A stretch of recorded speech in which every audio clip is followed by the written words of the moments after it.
அனைவருக்கும் வணக்கம். சித்தர்கள் என்றால் யார்? ஜீவனை சிவனே என்று உணர்ந்தவர்கள் சித்தர்கள்.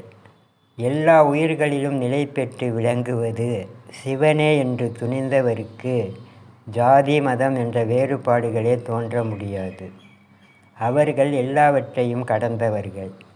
உடல் பூணும் வேடங்களாலோ இறைவனை தொடும் முறைகளாலோ மனிதன் கரைப்படுவதில்லை. நல்ல ஒழுக்கமும் நல்ல எண்ணமும் கொண்டு வாழ்பவன் என்ன வேடம் போட்டாலும் எந்த கடவுளை கும்பிட்டாலும் அது எங்கும் நிறைந்த ஒரு முழு முதல் பொருளையே சாரும். சித்தர் என்ற சொல் சித்தி என்ற சொல்லிலிருந்து உருவாகியதாகும். சித்தி என்றால் அறிவு அல்லது கைகூடுதல், நிறைவேறுதல் என்று பொருள்படும். சித்தத்தில் சிந்தித்தபடியே உடலும் உண்பனமும் அடைந்து அனுபவிக்கின்றவர்களே சித்தர்கள்.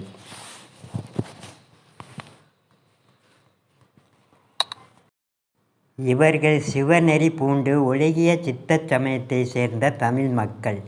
இவர்கள் காரண காரிய வகைகளால் உடம்பை சோதித்து எவ்வகை பொருட்களால் உடல் வளைந்து அழிகிறது என்பதை ஊகத்தாலும் முயற்சியாலும் கண்டறிந்து உடம்பை பொய் என்று சொல்வதற்கு மாறாக மெய் என்று சொல்லுக்கு பொருள் கண்டு யோக மார்க்கத்தை அனுசரித்து 8 வித சித்திகளை அடைந்தன.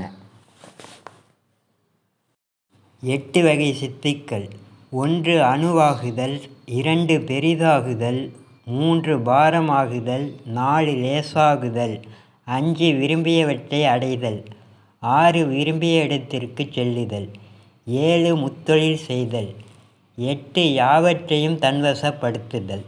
இதை அஷ்டமா சித்து என்பார்கள்.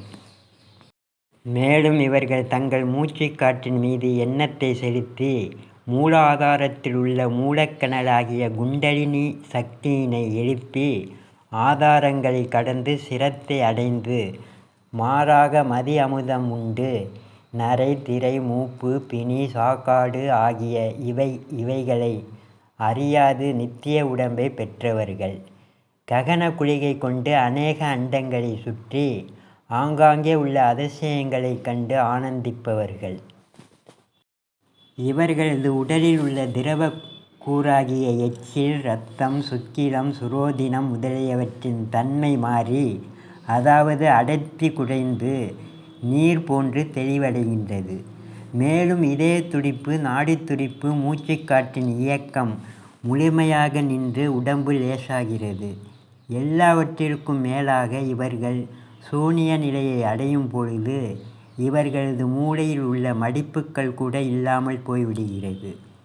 இவர்கள் உள் மாயைகளாகிய பசி, தாகம், காமம் முதலியவற்றை முழுமையாக வென்று விடுகின்றனர்.